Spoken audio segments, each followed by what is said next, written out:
everybody, welcome back to the channel. Now this is quite a nice piece, or potentially a nice piece of Chestnut Burl. We've got some absolutely amazing grain on this side, and I'm fairly certain that it goes all the way through. So what I'm hoping to create is a live edge bowl. Now we've got quite a bit of a height difference, as you can see on this piece, so we need to be able to sort out that. Now the first thing I'm going to do is quickly mark out a circle in here where I can get the biggest piece from without delving into these dips down here, and then we're going to take it across the bandsaw, cut it out, and then get it on the lathe.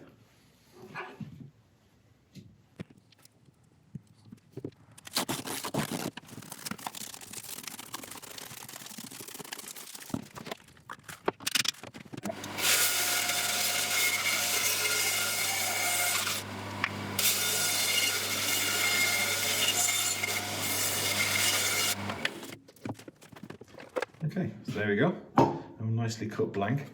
This area that we cut off from the outside, there's still some nice usable wood in this area, and possibly we can salvage a few of the bits for some smaller resin projects. So we'll keep hold of that and we'll move on. Okay, now we've still got quite a variation in height between the top here and the bottom, and that in itself isn't too bad. It still could look quite nice, but I'd like to try and even up these edges a little bit. So when I put it onto the lathe, I'm going to mount it between centres, rather than have it like that with this foot being square to the tailstock. I'm going to angle it a little bit so we get a flatter area across here, and this one isn't quite as flat this side. I think that's going to give us the best kind of compromise between the varying heights and depth of bowl. Right, so let's get this on the lathe.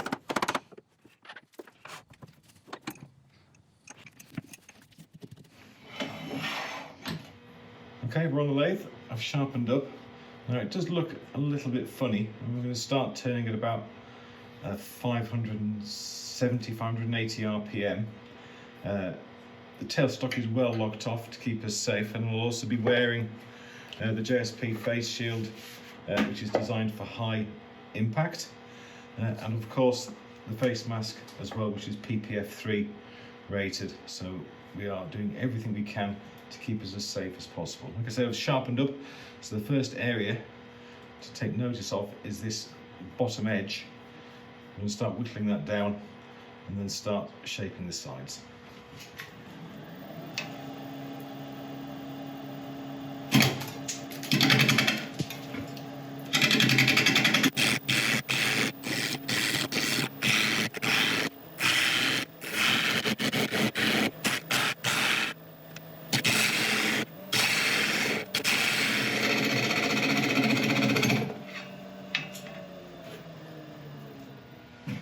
Okay, that's went very, very well.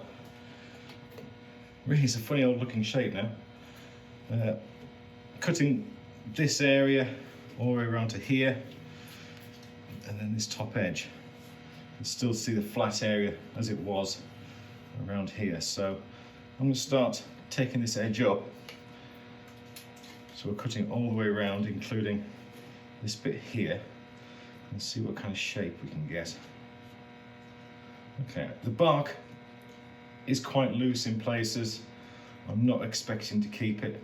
We do have a massive bark inclusion here. So again, we're going to keep a very, very close eye on that to see if we need to put any CA glue in there or not. At the moment, I'm thinking not. It's there, but it's not severe enough to structurally weaken. Saying that. Okay, we'll keep an eye on it. This area here, as you can see, this bark inclusion goes up here, meaning that this piece,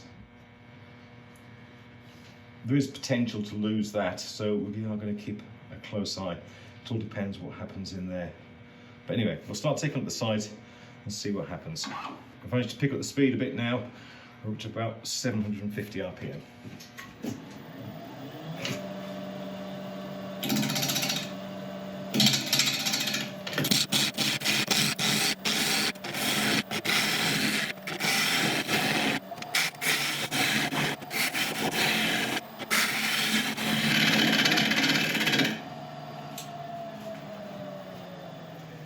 still not hitting this piece here, but I've got a lovely shape going on this side, and it's just really, really pleasing.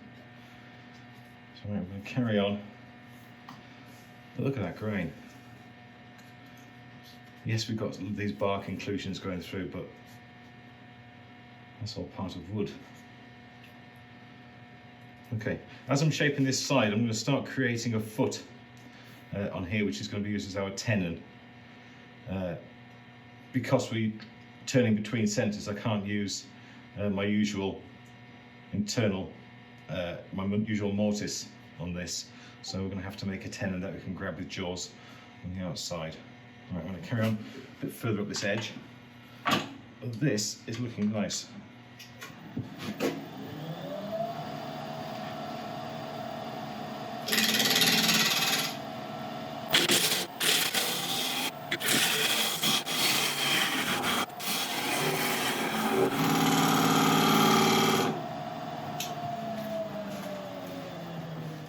Okay, it's looking good. Cutting up to most of the edges now. I've still got a flat spot there that has yet to be turned, so we need to get into that.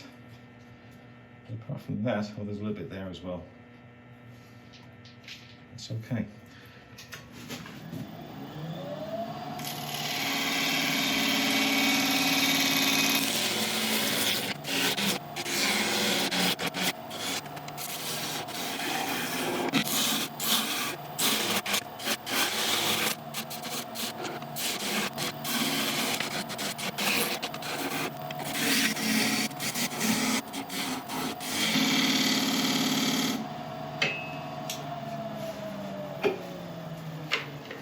Right, let's see if that did the job. Yep, I think so. I hold up very little hope for that bark. And I'll get a couple of comments saying, why don't you just pour resin in there? But I really don't want to. I want this to be as natural as I can, because this piece has got so much character to it. Right, the foot, I need to tweak a little bit there because I've got a little bit still from the remaining base. And I'm pretty sure I've got enough wood there to make a nice little tenon out of. Okay, I'll concentrate on these areas, and then I think we're nearly ready for sanding.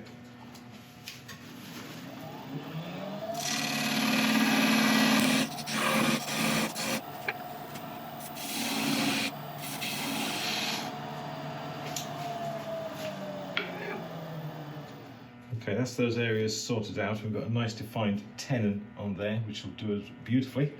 Right, I'm going to set up for sanding. I'll let you watch a bit of it, and I shall bring you back when it's done.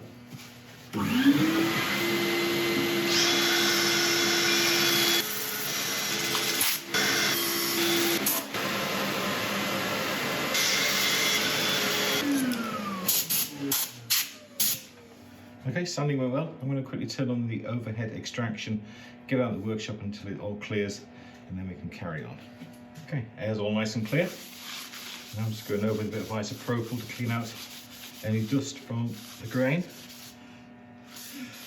Okay, gives you an idea of, wow, how gorgeous this wood is going to look. Okay, we'll let this evaporate and have a little think about finishes. Okay, I've decided to go with a blonde shellac for this.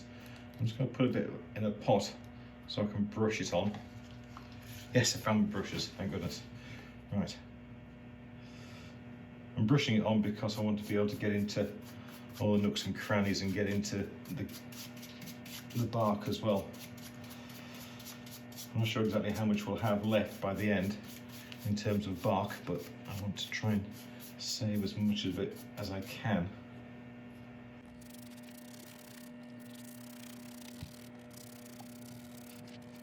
Okay, we'll let this dry. Then we'll cut it back with an abrasive pad, and then we'll go over with a full strength shellac, blonde shellac over the top.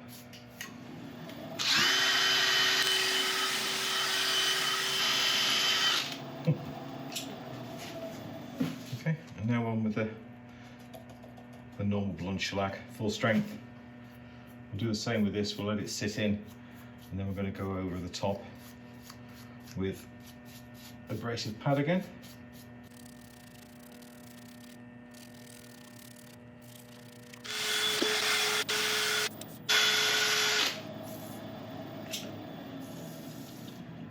Beautiful.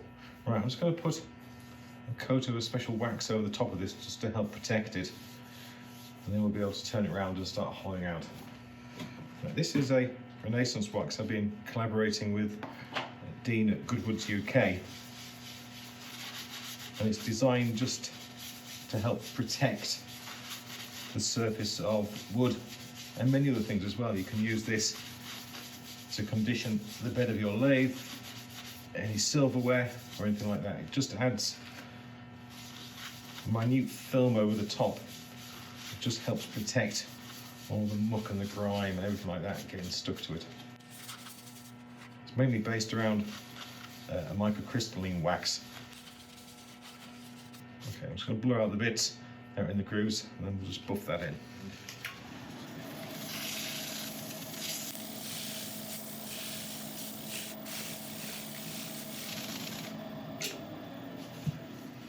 Okay, let's turn this round.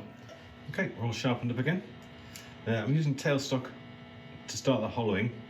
I don't think it's going to be for very long, but while I've got the support I may as well use it. Initially turning again at about 740, face mask, face shield on. We'll get cracking.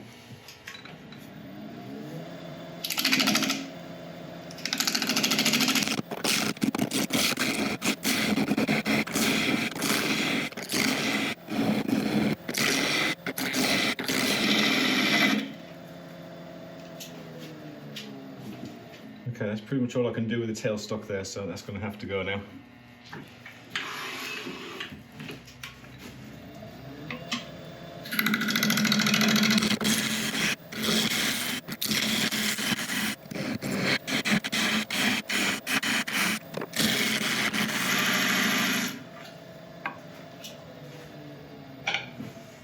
Okay, I think I've lost a big chunk of bark from there.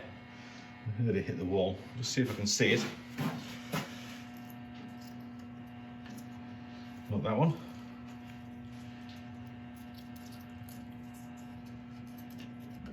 Not that one.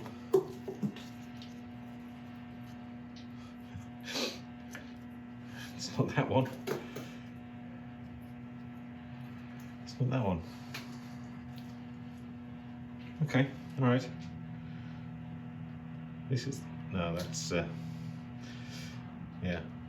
I mean, without the bark, it still looks absolutely beautiful. That's going to stay on, I think, so we'll try and keep hold of that piece, but the rest is going to live without itself. Sorry, live without its covering. But that's okay. I mean, it still looks pretty nice, doesn't it? Okay, right, carry on.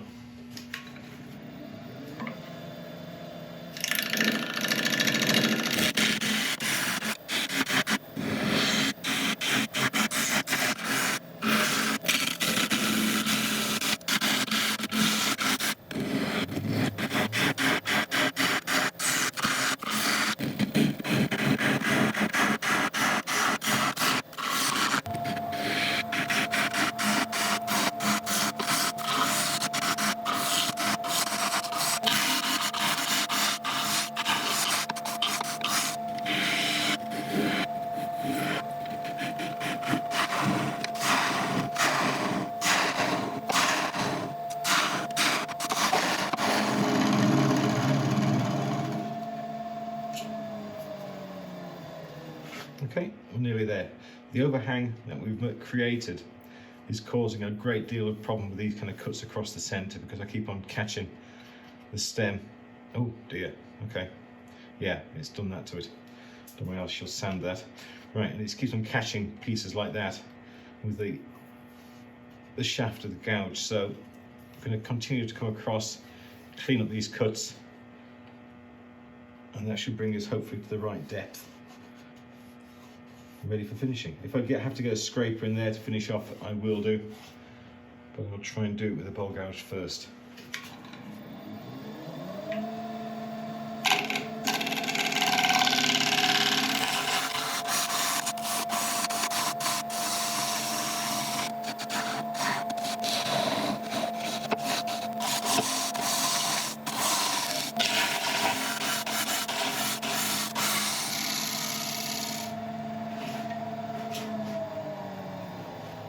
Okay, that's pretty good. Right, I shall set up for sanding. As usual, I shall let you watch a bit of it, and I shall bring you back when it's done.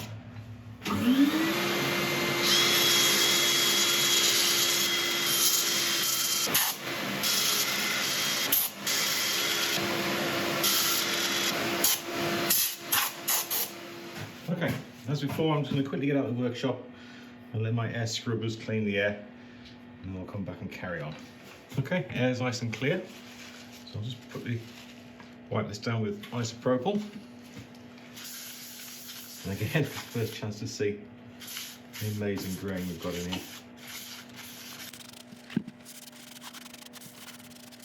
Okay, I'll let that evaporate, and we'll come back on with the sealing shellac. Okay, that's all nice and dry. Now, when I'm putting this on, I'm going to be careful because we've got some areas where there's holes all the way through. And if I put the shellac in too thick, it's going to run through onto the outside. So I've got a tissue to help mop up any accidents. Put the area of concern first, so by the time I bring it round, I can see what it's doing. I don't turn a lot of chestnut. It's not a wood that you see an awful lot of available for wood turning. I'm not sure what it is about it, but it's not in favour at the moment. It's a shame because it's a beautiful wood.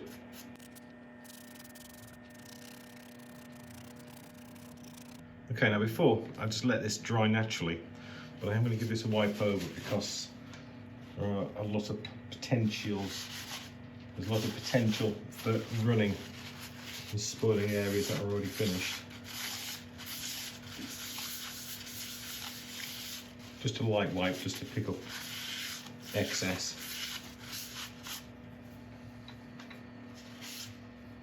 Okay, right, now I shall let this dry. We'll come back in a little while.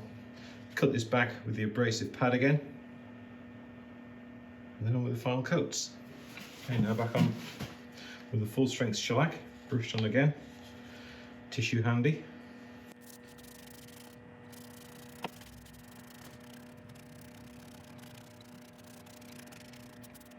Okay, give that a quick wipe over.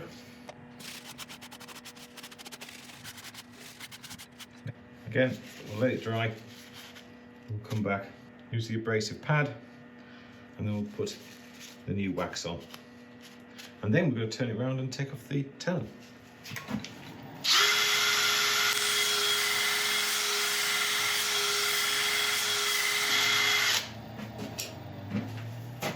Back on with the restoration wax to protect it. Just give this a light buffing in, and then we'll turn it round and remove the tenon.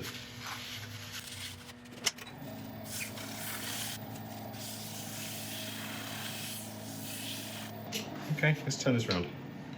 Okay, to take off the tenon, we're going to use a jam chuck, where we just wedge the bowl between the chuck and the tailstock into there, and then you can slowly turn that away. Now this jam chuck I've used it quite a few times, but it's too big for this bowl, so I'm just going to have to quickly turn this back a little bit, shape it correctly, and then we can get started.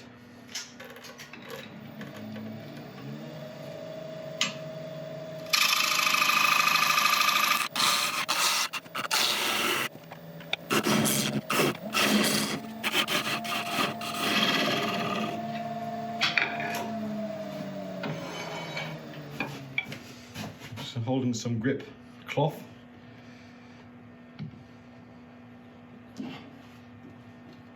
just to stop it rubbing.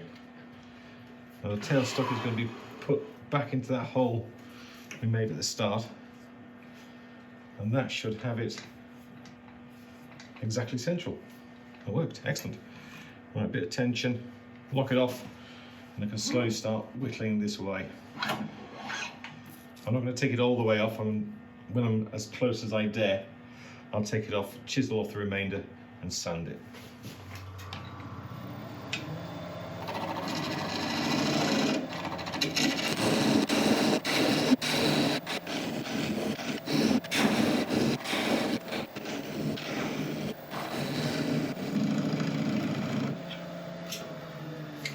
Okay, I'm a coward, I admit it, that's as far as I'll go.